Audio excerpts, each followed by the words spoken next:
You remember when McDonald's promised a family of four could eat for under $1? That used to be the entire pitch. Fast food was for people like your parents. Quick, cheap, no judgment. You'd swing through the drive-thru on a Tuesday night because you had $12 and three mouths to feed.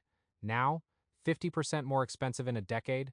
We're not talking about inflation. We're talking about corporations that made a choice. And this is how they did it. According to the Bureau of Labor Statistics, fast food prices jumped nearly 50% over 10 years. McDonald's alone tripled the national inflation rate. Not double, triple. Meanwhile, 80% of Americans now view fast food as a luxury item. A luxury. That word used to mean champagne and valet parking. Now it means a cheeseburger and fries. Something shifted, something fundamental. And the person responsible isn't some invisible market force. It's a decision. A series of decisions made by executives who knew exactly what they were doing. The original concept was simple. Feed working families. Get them in and out in a minute.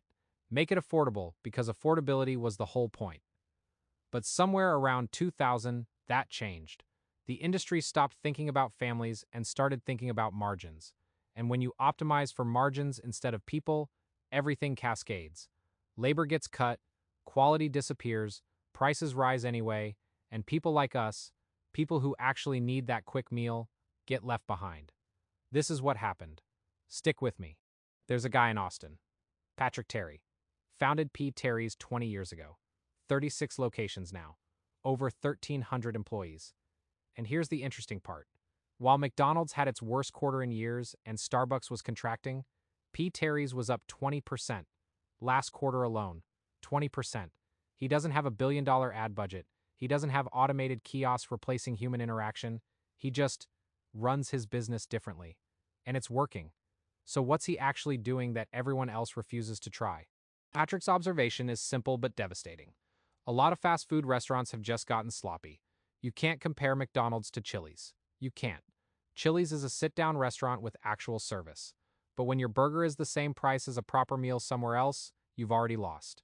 Your customer isn't asking for a cheap burger anymore. They're asking for value, for something that feels like it's worth the price. And when McDonald's stopped delivering that, they stopped being a default choice. They became optional. And optional is death in this business. For decades, corporate fast food operated on an assumption. People don't have options. They need cheap. So we'll give them cheap, we'll automate labor away, we'll cut every corner, and they'll have no choice but to accept it. But something broke. Maybe it's social media. Maybe it's that people now see what alternatives exist. Or maybe people just got tired of feeling disrespected. Because that's what these price increases feel like when the company is making record profits. It's not inflation passing through. It's extraction. Taking from people who can least afford it. And people finally noticed. By the 1980s, McDonald's owned fast food completely. Wendy's realized they couldn't beat McDonald's on scale or menu innovation, so they tried something different, went to war on price. But not by discounting the premium stuff like everyone else. Instead, they created a separate menu, a value menu, 99-cent items, chili, baked potatoes, the junior bacon cheeseburger. It was a brilliant move because they protected their margins on the burgers people actually wanted to buy, then captured volume on a whole different tier. And it worked. People loved it. This was smart capitalism. This was respecting the customer's budget while respecting your own business. The key was consistency. The value menu existed for a reason. Margins were baked in. Add-ons, drinks, desserts, those were where the real money lived. It was a system designed to work. But here's where it falls apart. In 1998, Burger King saw the value menu craze and decided they needed one too. Except they treated it like a marketing stunt. They rotated items constantly. They slashed prices on the Whopper itself. And that's where the whole thing started to collapse. Because when you price your core product below what it costs to make sustainably, you have to cut somewhere else. And that somewhere else is always labor. This is the moment the industry made a choice. A permanent choice. They decided, we're going to blur the line between affordability and cheapness. We're going to automate. We're going to cut labor. We're going to make fast food synonymous with low quality. And that's actually brilliant in a twisted way, because once you own that position, once fast food means the cheap option for desperate peoples, you stop having to compete on quality, you just have to be cheaper. But it hollows everything out. The customer doesn't feel respected, the employee doesn't feel respected, and the whole system becomes a mechanism for squeezing people. That's when McDonald's entered the chat. In 2002, McDonald's launches the dollar menu. McChick, small fries, double cheeseburger, all a dollar. It was a move designed to crush smaller competitors and capture traffic. And it worked. People came. But here's what happened inside. The average customer spent 3 cents less per transaction. Within months. 3 cents might sound nothing until you do the math on billions of transactions. The margins evaporated. Franchisees panicked. They started raising prices on the dollar menu above a dollar, which defeats the entire purpose. And now McDonald's is stuck. They need volume to make money, but volume destroyed their margins, so they need to charge more, which kills volume. That's a spiral, and they haven't escaped it yet. Once McDonald's proved that value menus were a trap, everyone else copied them anyway. KFC did it, Taco Bell did it, the entire industry leaned in. And because the margins were unsustainable, they all made the same calculation: we'll make it up in volume and cut labor. Understaffed kitchens, underpaid workers, lower quality, all of it. But here's the thing about trying to price below your actual costs. Eventually you run out of room to cut. You can't cut labor below human survival, you can't cut quality below the point where people stop coming, and you definitely can't keep raising prices without losing traffic. But that's exactly what happened. They raised prices anyway, and people stopped coming, which is where we are today. But raising prices wasn't enough. The industry got smarter. They started using psychology, loyalty programs. In 2024, Starbucks has 33.8 million active members. 60% of total sales come from these people. 60%. But here's the hidden math. It takes nearly $200 in purchases to earn a free drink. $200. And yet customers feel like they're winning because they got something free. It's the illusion of value offsetting the reality of spending more money. Taco Bell does the same thing. Exclusive perks, special status, the sense that you're part of something, and loyal customers spend 40% more per year than regular guests. The CEO of McDonald's even said it. We don't play any games. They absolutely do, just not the kind you're looking for. The CEO literally said, we know as we drive loyalty adoption, we increase the frequency of visit and the spend from these customers. That's not obfuscated. That's a confession. The entire loyalty infrastructure exists to make you come more often and spend more money. The rewards are just the psychological mechanism that makes this palatable. You feel like you're outsmarting the system. But the system is designed so that you can't. It's why these programs are mandatory now. They're not a benefit anymore. They're a condition of doing business. And if you opt out, you pay full price. So you're forced to join and forced to feel like you're getting something. It's brilliant, and it's broken, and it's everywhere. Then came automation. Burger King's CEO Josh Kobza told investors that digital kiosks reduce stressful interactions for customers and staff. Translation: we don't want you to talk to anyone. He also said they lead to larger orders because the kiosk recommends add-ons. A machine suggests a drink. You feel less social pressure saying no to a human, so you buy more. And here's the kicker. Burger King plans to keep installing kiosks until the business is 100% digital, as part of a $400 million rebrand. $400 million on digital tech and automation, not on paying employees more, not on sourcing better ingredients, on replacing humans with machines. That's the priority. That's where the money goes. Patrick Terry sees this differently. He said something that landed for me. If you fill out your own iPad and make your order, you're not connecting with anyone. And connection matters. It seems soft, but it's not. He's had customers follow employees from one restaurant to another, not because they wanted a burger, because they wanted to see a person who knew their name and looked after them. That's not automation. That's not scalable on a spreadsheet. But it's also not replicable by a competitor. When someone walks into P. Terry's and sees the same person working the register who remembered them last week, that's worth something.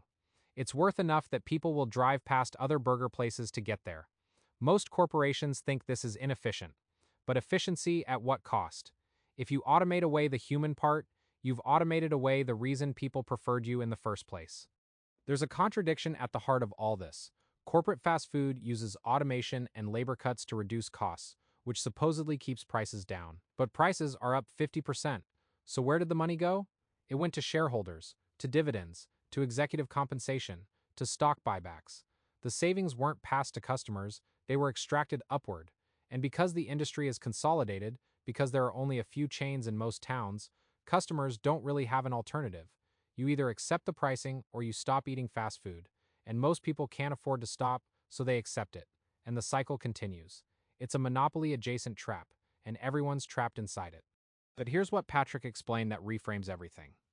The price of beef this week at 3:35 p.m. Central Time determines what we charge for a burger 3 weeks from now, and we don't know if it'll go up or down by 20 to 30 cents. This is the reality restaurant owners face. Everything was stable once. Beef, chicken, potatoes, prices barely moved year to year. You could forecast, you could plan. Now, chicken prices doubled from January to May alone. Nobody knows why, and you have to live with that uncertainty because it's not going away. So the question becomes, do you pass that volatility onto the customer, or do you absorb it and hope your margins can handle it? Most corporations absorbed it for exactly 1 quarter before deciding that customers should pay for their risk. That's the logic. Your risk becomes your price increase. Patrick said something else that I think is the core of this whole story. I never raise a price without visualizing it on the menu. What does this look like to the customer? He's literally thinking like the customer. The combo was $8.95, now it's $9, it's just 5 cents more, right? Wrong. It crosses a threshold. Psychologically, it's a different number. It's entered a new territory. And he asks himself, is my customer going to absorb this? Am I sure? Because once it goes up, it doesn't come down. It never comes down. So he's careful, incredibly careful. And sometimes he absorbs the cost instead of passing it along, because the relationship with the customer is worth more than the margin on that transaction. This is not how corporations think. They think quarterly. He thinks generationally. Here's his actual quote on this. If we have to take a hit for a couple of months or a year because things aren't working out in our favor, I'd rather do that than lose my customers. Once it's up, it's not going down. It never goes down. So there is a connection that I feel. I know what my customer is thinking and where they are. So much of this is gut as opposed to profit, because we're going to be around for a long time. That's a different business model. He's willing to sacrifice short-term profit for long-term loyalty. Most corporations won't. They'll take every bit of margin they can extract, and if customers leave, well, there are always new customers. But eventually, there aren't. And that's where we are. McDonald's and Starbucks and Burger King are discovering that people will leave if they feel disrespected, and P. Terry's is picking them up. Let me show you the actual ingredient difference. McDonald's McNuggets, 8 count, 386 calories, 26 grams of fat, 24 separate ingredients. Some of them have sub-ingredients. You're getting beef product, corn syrup, modified food starch, sodium phosphate, dextrose, stuff that sounds like a chemistry experiment. Price in Austin, $5.99 to $6.49. Chick-fil-A's nuggets, 8 count, 250 calories, 11 grams of fat, still a substantial ingredients list. Even more ingredients than McDonald's. Price in Austin, $8.85. P. Terry's chicken bites, 8 count, 300 calories, 13 grams of fat, 1 ingredient list, 100%, all natural, antibiotic-free, ground chicken breast, seasoned with salt, pepper, and garlic powder, breaded in cornstarch, buttermilk, and panko breadcrumbs. That's it. Price in Austin, $5 flat. You're getting better quality, lower price, and the chef can explain every single ingredient. That's not a coincidence. That's a choice to prioritize people over margins. I talked to Frankie, the lead chef at P. Terry's. He explains something obvious but abandoned by most chains. Our buns don't have egg or dairy. They're delivered almost every day from a producer semi-local to Houston. It doesn't take long for them to reach us, especially since we're expanding so close to them. We don't keep buns for more than a couple of days. We run through everything that's brought to us within a couple of days because of our volume. Buns are never frozen. That's part of our concept, the freshness of everything. Same with beef. One supplier, fresh, never frozen. The special sauce is made in-house at the production facility. Minimal ingredients, no artificial dyes, nothing hidden. You can taste the difference. Not because it's magic, because the ingredients are different. It's that simple. And yet somehow this is considered revolutionary. Here's the thing that should terrify corporate fast food. A 20-year-old burger chain in Austin is out-executing billion-dollar multinationals on every single metric. Better quality, better price, better wages for employees, better culture. And they're growing, and people are choosing them. Not because they're revolutionary, because they're normal. They do the obvious things that should have been done all along. And when you do the obvious things, you don't need billion-dollar marketing budgets or loyalty psychology or automation tricks. You just need people to notice. And they do. Walking distance from where I filmed this, there's a P. Terry's. I can go there right now and get a higher quality meal at a far better price than anywhere else. And the people working there make substantially higher wages than their competitors. All because one person decided that treating people like people was more profitable than treating them like transactions. It is. Patrick said something at the end of our conversation that I can't stop thinking about. P. Terry's is a representation of what a small business used to mean in the United States. It's what we advertise that we still are, but we've completely abandoned it. And he's right. We've built a system that celebrates billion-dollar corporations and treats small businesses like they're cute hobbies. We give tax breaks to multinationals. We celebrate disruption when it comes from Silicon Valley, but not when it comes from Austin. We've forgotten that small businesses used to be the backbone of local economies. Real employment, real wages, real relationships with owners and customers. And we've replaced that with efficiency, with scale, with the idea that bigger is always better. But what if it's not? What if P. Terry's is the better way and we just stopped believing in it? At some point, Popeyes, Subway, McDonald's, Burger King, Wendy's, Jack in the Box will be completely automated. There will be no employees inside the store, zero. And when that happens, what will be the excuse for the prices being high? Because wages won't be the scapegoat anymore. The entire business model will be exposed for what it is: extraction, taking maximum value and giving minimum in return. And here's the question that should keep executives up at night. When there's literally nobody to blame, when it's just machines and shareholders, will people accept it, or will they finally understand that small businesses, actual humans who care, are the only option left? I think the answer is becoming obvious. Please consider subscribing for the next one.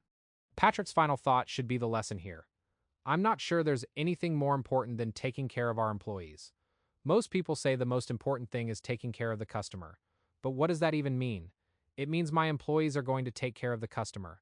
I can't take care of customers from an office. I depend on employees to do that. If I haven't taken care of the employees, what are the odds they're going to take care of the customer? Not very much. It's so simple that it's almost offensive how much we've forgotten it.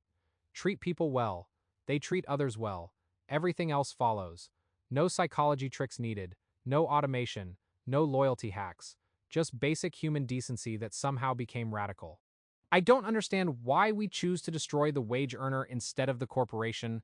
That's not how the United States used to be, and it's a shame.